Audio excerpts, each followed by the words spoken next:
Mas, Rodinei, aproveitando um gancho que você falou sobre a pessoa ser culpada, ter o crime, assim, cometer o crime de fato. O que você faz quando, por exemplo, um cliente que ele é culpado, qual que é o processo? Ele chegou para você, qual que é a metodologia que você adota sabendo já que o cara é culpado? Então, quando uma pessoa ela é culpada, o advogado ele não está buscando impunidade, né? Ele não está ali para defender a pessoa a todo custo e passar por cima de tudo para fazer um culpado ser transformado em inocente. Quando efetivamente você tem uma pessoa culpada, que tem provas contra essa pessoa, o trabalho do advogado é efetivamente conseguir que aquela pessoa tenha uma pena justa, porque existem penas extremamente injustas. Falando aqui de uma forma bem simples, digamos que se a pessoa fosse condenada pela prática de um determinado crime, uma pena justa para ela seria, 8 anos. Aí você vê que a pena dela chega a 13, 14, 15 anos. Você vê que a pena ela foi exacerbada, né? E tem penas que são colossais, simplesmente por situações ali que muitas das vezes juízes de primeiro grau, eles não seguem a jurisprudência dos tribunais superiores para determinados tipos de situação. O que seria isso? Os tribunais eles fixam determinados temas, né? Por exemplo, o próprio, igual a gente falou agora há pouco da questão do tráfico de drogas. Aí, ou da abordagem, né, pessoal. E aí, qual que é o entendimento lá do STJ e do STF? Quando a abordagem ela é feita sem uma fundada suspeita, aquela prova ela pode ser considerada ilícita, ou seja, aquela prova pode ser desentranhada do processo e aquela pessoa pode ser absolvida, certo? E aí eles fixam essa tese, demonstrando isso, é uma tese que fica lá fixada, e aí você percebe que muitas das vezes os juízes de primeiro grau, eles não seguem aquela tese e condenam a pessoa, né, não seguem a jurisprudência, aquele entendimento que foi firmado, e muitas das vezes você vê esse é o entendimento firmado, o entendimento consolidado, ou seja, é algo que já está fixado ali. E aí o papel do advogado é fazer com que aquela jurisprudência ela seja seguida, demonstrar efetivamente, igual o próprio tráfico privilegiado. O que é o tráfico privilegiado? Que a gente fala, é uma causa de diminuição de pena. O que é essa causa de diminuição de pena? São 4 requisitos. É a pessoa ser primária, ter bons antecedentes, não se dedicar a atividades criminosas e não integrar uma organização criminosa. Então, aquele traficante que é preso a primeira vez, né? Se não tiver uma prova que ele é primário, bons antecedentes, não se dedica a atividades criminosas, não integra uma organização criminosa, ele tem direito a uma causa de diminuição de pena, que é o tráfico privilegiado. E olha só a importância do reconhecimento desse tráfico privilegiado. A pena de uma pessoa, digamos que ela ficaria em 5 anos. A pena do tráfico é de 5 a 15, né? A pena mínima é 5 e a pena máxima é 15. E aí, digamos que o juiz fixe aquela pena ali no mínimo legal, 5 anos. Não reconheça o tráfico privilegiado, certo? Mas ele preenche todos os requisitos para conseguir aquela causa de diminuição.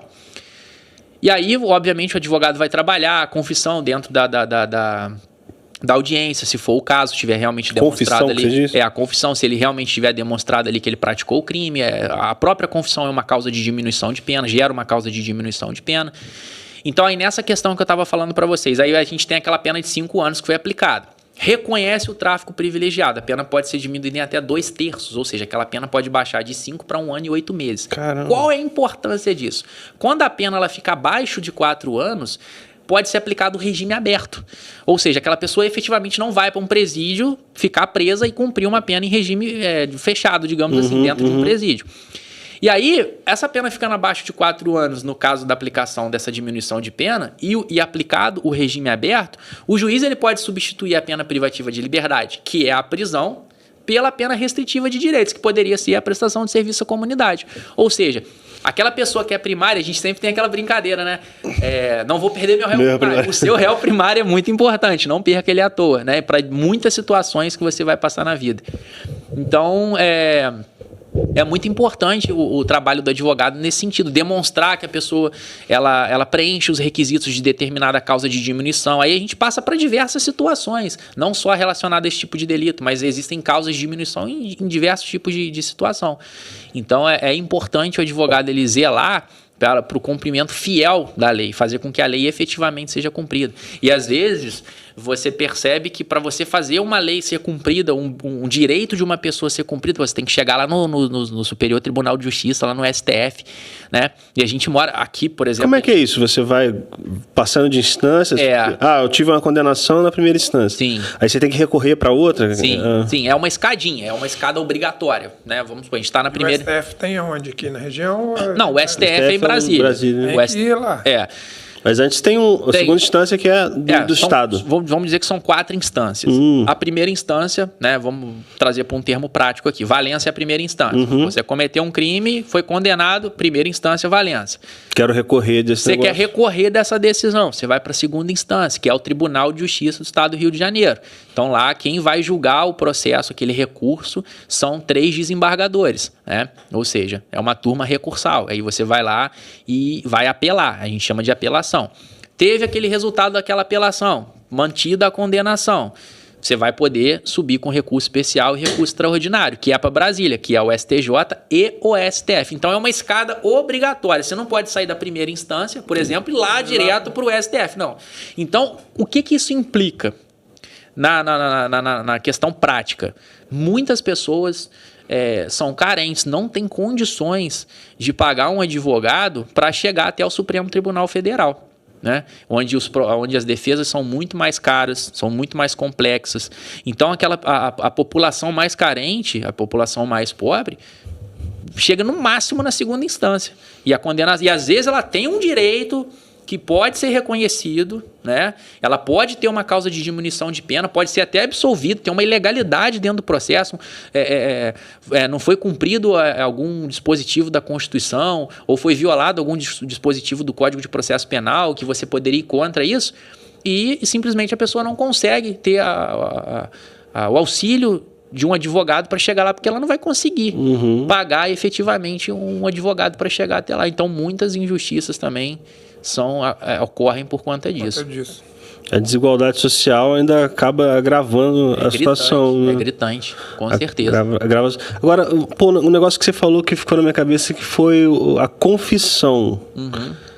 Você tem que ter um trabalho de preparação mental da pessoa. Como é que é essa estratégia? Pô, olha, eu preciso que você confesse, e aí você tem que treinar a pessoa. Você conversa com a pessoa e mostra efetivamente do que ela está sendo acusada. Você vai conversar com essa pessoa e falar: você está sendo acusado por esse crime, tem essas provas aqui contra você. É uma situação que a sua confissão aqui ela vai te beneficiar nessa situação aqui. Então você mostra para ele que a confissão é benéfica, né, que ele vai ter uma causa de diminuição de pena, e por mais que ele queira tentar fazer de forma contrária, não vai ter como. Né? Então, mas tem algum tipo de... Não é ensaio, mas eu não tenho uma palavra melhor no momento.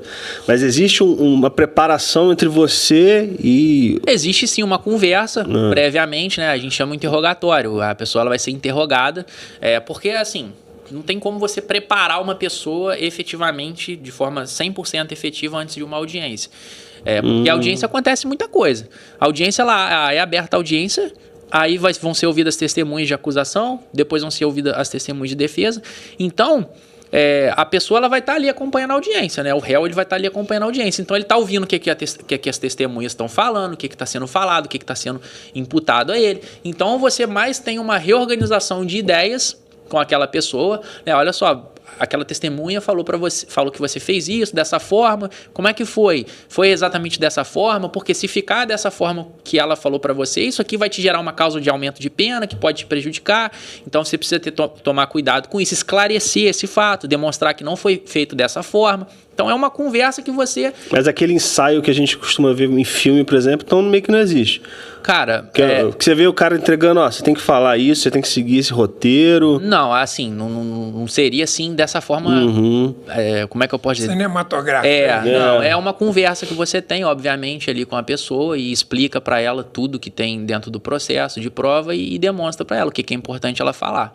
E demonstrar para o juiz para ela ter um direito reconhecido ali e não ter, de repente, uma condenação injusta.